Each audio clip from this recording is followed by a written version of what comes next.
Steve Mariucci loves that there's a Snickers sponsor here on the Rich Eisen Show. Steve, you want to tell everybody why you love that? Steve, go for it.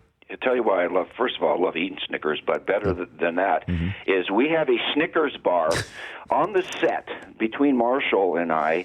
So every time Rich loses his mind at one of the producers or something like that, we just simply put a Snickers bar in front of him. It's like, Rich, you're not yourself when you're hungry, you know? And then that makes you even more mad, but that's why we do it. Yeah, but I don't how often do you actually have to do it, Steve? Come on. Probably, what do you think, Rich? I mean, there are times that we hold back and don't give it to you because we don't want to stir it up anymore.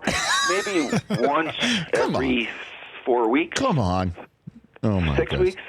Well, yeah, you know, yesterday it was because Andy Gregg, our top-notch producer of NFL Game Day Morning, was about to show us a video of somebody proposing on the field at FedEx before, and then they didn't have it ready. Why didn't you like that? That was kind of cute. No, but it was. I said, let's get it ready, and then it wasn't ready, and then I said, come on now. I said that on the air like that, and that's when you slid a Snickers at me yesterday. No one wants to get proposed to at a game. No one wants to get proposed to at a game? No one wants to get proposed to at a Ask game. any female. They do not want to get proposed to at a game. This young lady seemed to be ecstatic. She's faking it. Adam Carolla had a theory that if you propose to someone at a game and you get divorced, your divorce has to be announced at the game. I like that. Yes. It's great, isn't it, Mooch? Well, you know, Steve, who knew that they were registered for a Kirk Cousins red zone interception, and Kirk delivered. I mean, it was very nice of him to do that.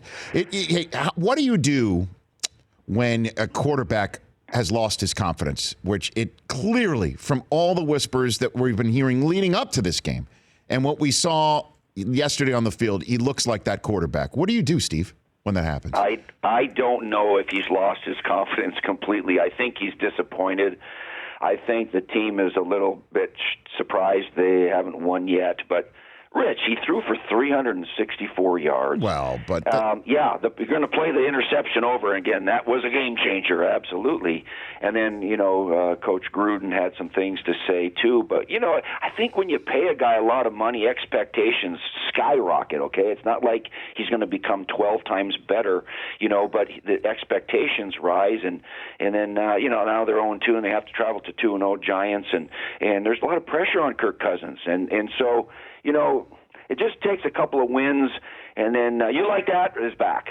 Well, they needed to come back regardless. And, I mean, on that interception in the end zone that we just played, Pierre Garçon is hopping up and down, barking at his quarterback on the field. There's no other way to put it, Steve. Yeah. That was happening yesterday. Yeah, well, you're talking the rival game, big game at home, and there's frustration, and they had chances to win it. Probably should have won it against a rookie quarterback coming into their house. And so there's a little bit of frustration, but that's why we play 16 games, and you go through these bumps in the road, and you just kind of figure out a way to win a game. That's all. I mean, there's pressure on the guy, no doubt about it, but he's good enough to climb out of this hole. All right, Steve Mariucci joining me here on the Rich Eisen Show. Now, Jacoby Brissett, what do you think? Oh, boy. What do you think? I mean, first of all, is this Belichick just saying, what he's saying about Garoppolo being day-to-day, and it's possible that he can play out Thursday just to keep Bill O'Brien at bay best he can? What do you think's playing out here, Steve? Yeah, Bill Belichick doesn't give you any medical information ever anyway, but the film doesn't lie. Man, the cameras were on Jimmy Garoppolo and the doctors when he was down and he was wincing with pain, and they were reaching and touching his shoulder. Just throwing shoulder, Rich. Mm-hmm. Just throwing shoulder. Can you imagine you throwing a ball with a bad shoulder? No, I can't. And so they got the Thursday night game. There's no way. And then they're talking about hopefully coming back the next week against Buffalo.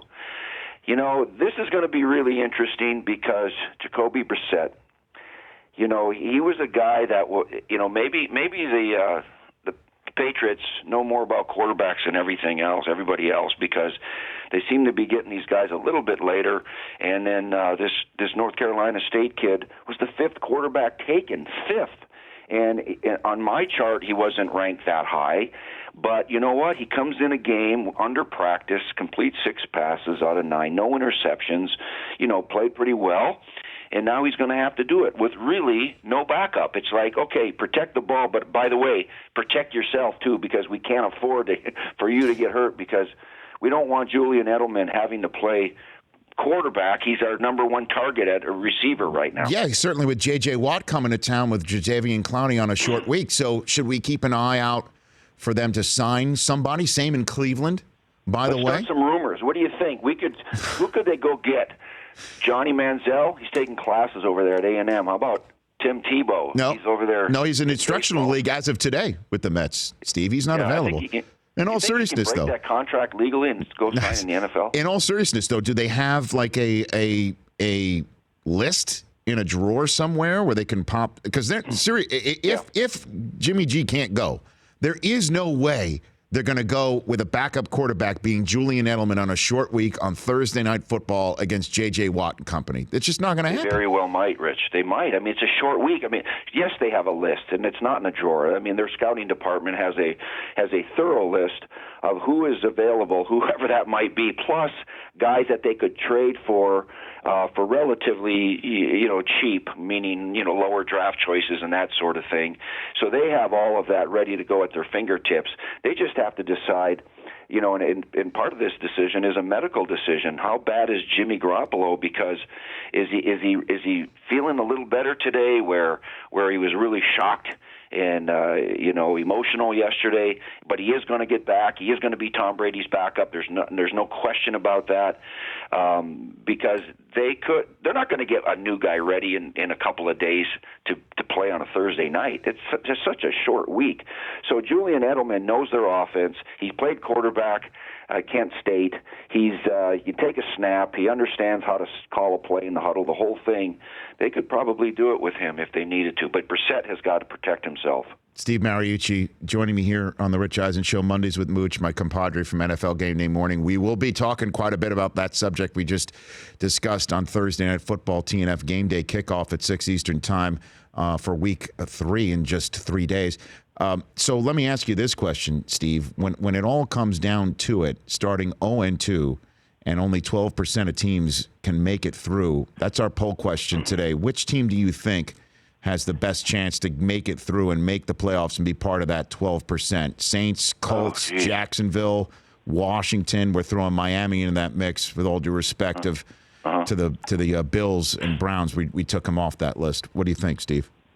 Wow, those are my choices? Yes. How about none? I don't think any of those teams are going to be playoff teams. It's 12%, but it's really rare, and it depends on what's going on top too. Who's 2-0, who's going to be good, and who will be there at the end. Give me those choices again. Who are they? Saints at 0-2, Washington 0-2, Colts 0-2, Jacksonville 0-2, Miami 0-2. Yeah, maybe I was going to say the Colts because of their division. It looks like Houston's going to be there when it ends, but the Colts are so darn banged up. They were without about 6 of their corners either before the game or during the game came out. I mean, they're really getting thin in the secondary. But when you have a great quarterback like Andrew Luck, maybe the Colts can work their way back in this thing. That would be my poll question answer. Okay, that would be your. What'd you think of the news that Ian Rappaport dropped on our show yesterday that Rex Ryan, that the owners of the Bills met with players after the loss to the Jets without Rex in the room? What did you think about that idea, Steve? That's interesting. And I've always felt that usually, not always, but usually when you start firing assistant coaches or coordinators, that's kind of the beginning of the end, unless it really, really works out. It seemed to work out in Detroit. But usually it's not a good sign. But this is really early, Rich, after 2 games, and I don't know what kind of relationship Rex has over there with ownership.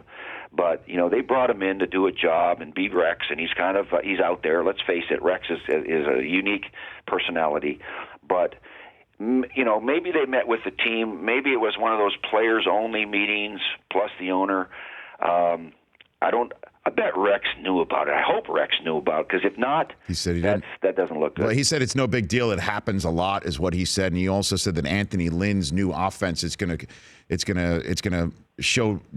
prove different right away. And they got the Cardinals though first, Steve. Cardinals first. Yeah, that's not a good time to show anybody anything. Cardinals are a really good team. They rebounded very well, didn't they? And so, it's got same players, same players. How much are they going to change? They led the league in rushing last year, and Tyrod Taylor ended up going to the Pro Bowl as a replacement, but he went there. He had a good year. I don't know what they're going to change, but they have to change something because the Bills right now are not a very good football team. And I like Rex. I really do, and because he's different. He's not a cookie cutter coach and say all the things you expect. He just says it like it is. He's off the cuff, and I admire that. They just need to win some games over there. Steve, thanks for the time. We'll see you Thursday. Okay, bud? See you Thursday night. You got it. That's right, that's Mooch. Mondays with Mooch here on The Rich Eisen Show. The Rich Eisen Show. Weekdays at noon Eastern on Audience.